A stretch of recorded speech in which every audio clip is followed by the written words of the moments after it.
कानूनी और आईनी माहिरीन का कहना है कि इस्लामाबाद हाई कोर्ट की जानिब से एवॉन फील्ड रेफरेंस में मरियम नवाज और कैप्टन सफदर की बर्रियत और इनकी सजा कलअदम करार देने के फैसले ने साबिक वजीर आजम नवाज शरीफ की बर्रियत का रास्ता भी हमवार कर दिया है। इस्लामाबाद हाई कोर्ट के जस्टिस आमिर फारूक और जस्टिस मोहसिन अख्तर कियानी ने फरीकैन के दलाइल मुकम्मल होने के बाद 29 सितंबर को बरसा बरस से जेर इल्तवा एवॉन फील्ड रेफरेंस में मरियम नवाज को सुनाई गई 7 साल 20 लाख पाउंड जुर्माने की सजा मुअत्तल कर दी। इसके अलावा इनके शौहर कैप्टन रिटायर्ड सफदर को सुनाई गई 1 साल कैद की सजा भी मुअत्तल कर दी गई है और इन्हें भी मरियम नवाज की तरह बरी कर दिया गया है। दौरान समाअत अदालत ने डिप्टी प्रोसिक्यूटर जनरल सरदार मुजफ्फर को दलाई देने की हिदायत की। मरियम नवाज के वकील अमजद परवेज और नैब प्रोसिक्यूटर सरदार मुजफ्फर अब्बास रोस्टम पर आए। इस दौरान जस्टिस मोहसिन अख्तर कियानी ने रिमार्क्स दिए कि तफ्तीशी अफसर की राय को शवाहिद के तौर पर नहीं लिया जा सकता। GIT ने कोई हकाइक बयान नहीं किए, सिर्फ इकट्ठा की गई मालूमात दी। सरदार मुजफ्फर अब्बास ने कहा कि वाजिद जिया ने ये डॉक्यूमेंट्स भी खुद लिखे और इस पर अपनी राय का इजहार किया। मैं डॉक्यूमेंट्स दिखाऊंगा कि ये प्रॉपर्टीज 1999 में खरीदी गईं। जस्टिस आमिर फारूक ने रिमार्क्स दिए कि इन प्रॉपर्टीज की खरीदारी के लिए कितनी रकम अदा की गई। आप इस मुतालिक डॉक्यूमेंट दिखाएं, जबानी बात ना करें। कल को ये सारी चीजें जजमेंट में आनी हैं। जस्टिस आमिर फारूक ने कहा कि ऑफशोर कंपनियों ने अपार्टमेंट कितनी कीमत में खरीदा। अपील में काम आसान होता है कि जो चीजें रिकॉर्ड पर मौजूद हैं इन्हीं को देखना है। सरदार मुजफ्फर अब्बास ने कहा कि हसन और हुसैन नवाज ने सुप्रीम कोर्ट में एक मुतफर्रिक दरख्वास्त दी। 26 जनवरी 2017 को यह दरख्वास्त दी गई थी। तारिक शफी का बयान हल्फी रिकॉर्ड पर रखा गया था। बयान हल्फी में गल्फ स्टील मिल्स की फरोख्त का बताया गया। डिप्टी प्रोसिक्यूटर जनरल नैब ने कहा कि सुप्रीम कोर्ट ने वाज़ेह सवाल उठाया था, गल्फ स्टील मिल बनी कैसे। तारिक शफी ये दिखाने में नाकाम रहे थे कि वो बिजनेस पार्टनर थे। जस्टिस मोहसिन अख्तर कियानी ने कहा कि प्रोसिक्यूशन जबानी बयानात के अलावा क्या दस्तावेजात सामने लाई। नवाज शरीफ का इस केस के हवाले से मौक़िफ़ क्या है। जस्टिस मोहसिन अख्तर कियानी ने कहा कि नवाज शरीफ का मौक़िफ़ था कि इनका इस प्रॉपर्टी से ताल्लुक नहीं। अदालत ने रिमार्क्स दिए कि जब नवाज शरीफ कहता है कि इनका ताल्लुक नहीं तो फिर आपने रिकॉर्ड से साबित करना है। आप मुतजाद बातें कर रहे हैं। गुज़िश्ता समाअत पर नैब प्रोसिक्यूटर ने कहा कि प्रॉपर्टीज खरीदने में मरियम का कोई किरदार नहीं। अगर सुप्रीम कोर्ट में CMA फाइल ना होती तो आपका केस तो कुछ नहीं था। इस दौरान सरदार मुजफ्फर ने वाजिद जिया का बयान अदालत में पढ़कर सुना दिया। जस्टिस मोहसिन अख्तर कियानी ने कहा कि वाजिद जिया का किरदार तो GIT में तफ्तीशी का था। वाजिद जिया ने तो बयान में सारी अपनी राय दी है। मैंने कभी किसी तफ्तीशी का ऐसा बयान नहीं देखा। सरदार मुजफ्फर अब्बास ने कहा कि वाजिद जिया अदालत में बतौर तफ्तीशी नहीं बतौर नैब गवाह आए थे। जस्टिस आमिर फारूक ने कहा कि आमदन से जायद असासों के रेफरेंस में कीमत का तयन लाजमी है। सरदार मुजफ्फर ने कहा कि सुप्रीम कोर्ट में हसन और हुसैन ने मुतफर्रिक दरख्वास्तें दायर की। जस्टिस आमिर फारूक ने कहा कि नैब के मुताबिक हुसैन नवाज और मरियम का किरदार तो प्रॉपर्टीज की खरीद से है ही नहीं। हसन और हुसैन नवाज का तो प्रॉपर्टी की मिल्कियत से कोई ताल्लुक नहीं। उस्मान साहब ने वाज़ा कहा था कि मरियम नवाज का 1993 में प्रॉपर्टी से कोई ताल्लुक नहीं था। जस्टिस आमिर फारूक ने कहा कि अब आप कह रहे हैं कि मरियम नवाज का ताल्लुक शुरू से ही मौजूद था। पहले खुद तो वाजे कर लें, फिर अदालत को बताएं। सरदार मुजफ्फर ने कहा कि मैं 3 जुमलों पे नैब का सारा केस अदालत को बता देता हूं। नवाज शरीफ ने पब्लिक ऑफिस होल्डर होते हुए मरियम नवाज के नाम पर लंदन प्रॉपर्टीज खरीदी। जस्टिस उमर फारूक ने कहा कि जो 4 जुमले आपने बताए हैं यही शवाहिद से साबित कर दें, बात खत्म। जो मुतफर्रिक दरख्वास्तें दायर हुई इसके अलावा नैब के पास कोई केस नहीं। जस्टिस उमर फारूक ने कहा कि वाजिद जिया को पता चल गया था कि प्रॉपर्टीज की मालियत $5 मिलियन थी तो तफसील ली जा सकती थी। प्रॉपर्टीज की तफसीलात लेना बिल्कुल भी मुश्किल नहीं था।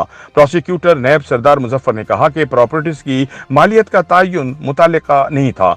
जस्टिस उमर फारूक ने कहा कि ये आप बिल्कुल गलत कह रहे हैं कि मालियत का तयन गैर मुतालिका था। इस दौरान नैब प्रोसिक्यूटर ने नैंसल और नेस्कोल कंपनीज के रजिस्ट्रेशन की दस्तावेजात दिखा दी, जिस पर जस्टिस उमर फारूक ने इस्तफसार किया कि क्या ये तस्दीक शुदा दस्तावेजात हैं।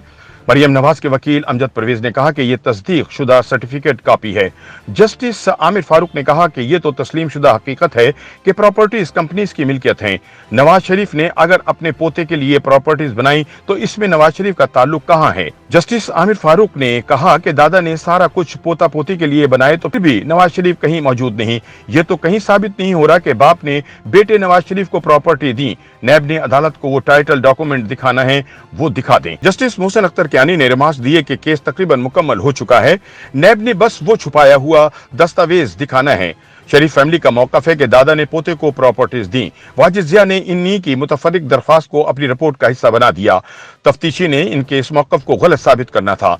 जस्टिस मोहसिन अख्तर कियानी ने कहा कि प्रोसिक्यूशन ने यह साबित करना था कि असल मिल्कियत नवाज शरीफ की है। तफ्तीशी एजेंसी ने तफ्तीश करके हकाइक सामने लाने थे। जस्टिस मोहसिन अख्तर कियानी ने कहा कि यह केस तो 2006 से शुरू होता है, आप फिर 2093 पर ले जाते हैं। शरीफ फैमिली के एडमिशन के मुताबिक इनके खिलाफ केस 2006 में शुरू होता है। अगर इनकी अपनी एडमिशन ना होती तो फिर इनके खिलाफ कोई केस था ही नहीं। 1993 में शरीफ फैमिलीज का प्रॉपर्टीज के साथ कोई ताल्लुक नहीं था। जस्टिस मोहसिन अख्तर कियानी ने कहा कि मरियम नवाज को बेनिफिशियल ऑनर लिखना एक राय है, कोई शवाहिद मौजूद नहीं। नैब ने जो केस बनाया है वो तो मरियम नवाज के खिलाफ है, नवाज शरीफ के खिलाफ नहीं। अगर मरियम नवाज के खिलाफ केस हो भी, वो पब्लिक ऑफिस होल्डर नहीं, ये केस कैसे बनता है? डिप्टी प्रोसिक्यूटर जनरल नैब सरदार मुजफ्फर ने कहा कि मरियम नवाज ने नवाज शरीफ की अयानत की। जस्टिस आमिर फारूक ने कहा कि शवाहिद से बता दें कि नवाज शरीफ का ताल्लुक कैसे साबित होता है। बातों से तो नहीं होगा, बराह करम कोई शवाहिद दिखा दें, बार बार यही कह रहे हैं। जस्टिस मोहसिन अख्तर कियानी ने कहा कि प्रॉपर्टीज की असल मिल्कियत तो कंपनीज की हैं। ये बात तो वाजे हो गई कि अब कंपनीज का नवाज शरीफ या मरियम नवाज से ताल्लुक दिखा दें। तो आप कहते हैं कि दोनों कंपनीज की बेनिफिशियल ऑनर मरियम नवाज हैं।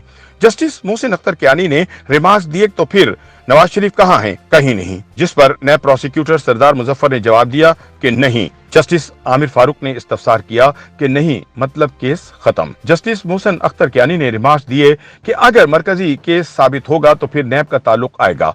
जस्टिस आमिर फारूक ने कहा कि अगर नवाज शरीफ का ताल्लुक नहीं तो फिर मरियम नवाज के खिलाफ नैब का केस नहीं बनता। सरदार मुजफ्फर ने कहा कि मरियम नवाज नवाज शरीफ की प्रॉपर्टीज की बेनामी मालिक थी। जस्टिस आमिर फारूक ने कहा कि बेनामी पर ना जाएं, इसमें फिर आप खुद फंस जाएंगे। नैब अपना केस साबित करने में नाकाम रहा है।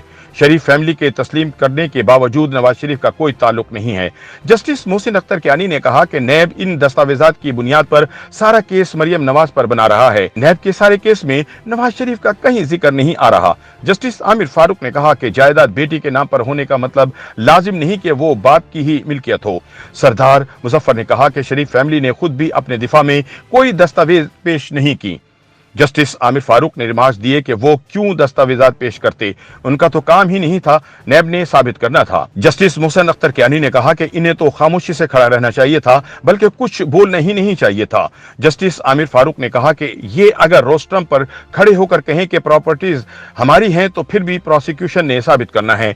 नैब का केस शायद ठीक हो, लेकिन नैब साबित करने में नाकाम रहा। जस्टिस आमिर फारूक ने कहा कि कैप्टन रिटायर्ड सफदर को ट्रस्ट डीड की बुनियाद पर सजा दी गई, क्या असल ट्रस्ट डीड मौजूद है? जस्टिस मोहसिन अख्तर कियानी ने कहा कि नवाज शरीफ, मरियम नवाज या कैप्टन रिटायर्ड सफदर कभी गिरफ्तार हुए? जिस पर प्रोसिक्यूटर नैब सरदार मुजफ्फर ने जवाब दिया नहीं, तीनों में से कोई गिरफ्तार नहीं हुए। दोनों फरीकैन के दलील सुनने के बाद अदालत ने फैसला महफूज कर लिया और आधे घंटे बाद मरियम नवाज और कैप्टन सफदर को बरी करने का हुक्म जारी कर दिया। आईनी और कानूनी माहिरीन का कहना है कि मरियम और कैप्टन सफदर की बरियत के बाद अब नवाज शरीफ की बरियत का रास्ता भी हमवार हो गया है और इनके वतन वापस आने के बाद यह केस ज्यादा अरसा नहीं ठहर पाएगा। ख्याल रहे कि 6 जुलाई 2018 को शरीफ खानदान के खिलाफ कौमी एहतिसाब ब्यूरो की जानिब से दायर एवॉन फील्ड रेफरेंस में इस्लामाबाद की एहतिसाब अदालत के जज मोहम्मद बशीर ने नवाज शरीफ पर 80 लाख पाउंड और मरियम नवाज पर 20 लाख पाउंड जुर्माना भी आयद किया था। इसके अलावा अदालत ने शरीफ खानदान के खिलाफ एवॉन फील्ड रेफरेंस का फैसला सुनाते हुए लंदन में कायम एवॉन प्रॉपर्टी जब्त करने का हुक्म भी दिया था। यहाँ ये बात काबिल जिक्र है कि मुस्लिम लीग नून के रहनुमा को ये सजाएं आम इंतखाबात से सिर्फ 19 दिन कबल सुनाई गई थी और इनका मकसद इमरान खान को सियासी फायदा पहुंचाना था। नवाज शरीफ, मरियम नवाज और मोहम्मद सफदर ने इस फैसले के खिलाफ इस्लामाबाद हाई कोर्ट से रुजू किया था और 19 सितंबर 2018 को हाई कोर्ट ने एहतिसाब अदालत की जानिब से सजा देने का फैसला मुअत्तल करते हुए उनकी रिहाई का हुक्म दिया था। इस फैसले के एक माह बाद 22 अक्टूबर 2018 को नैब ने नवाज शरीफ, मरियम नवाज और सफदर की रिहाई के हवाले से इस्लामाबाद हाई कोर्ट के फैसले को सुप्रीम कोर्ट में चैलेंज कर दिया था। ताहम अदालत उज़्मा ने इवान फील्ड रेफरेंस में इस्लामाबाद हाई कोर्ट का फैसला बरकरार रखते हुए मुल्जिमान को सजा मुअत्तली के खिलाफ कौमी एहतिसाब ब्यूरो की अपील खारिज कर दी थी। YouTube पर गूगली न्यूज देखने के लिए youtube.com की सर्च बार में गूगली न्यूज टीवी टाइप करें। गूगली न्यूज के पेज पर सुर्ख रंग के सब्सक्रिप्शन वाले बटन पर क्लिक करना ना भूलिए। YouTube पेज पर अपलोड होने वाली वीडियो से बाखबर रहने के लिए बेल आइकन पर क्लिक कीजिए। आपको हर नई वीडियो के बारे में नोटिफिकेशन मौसूल हो जाएगा।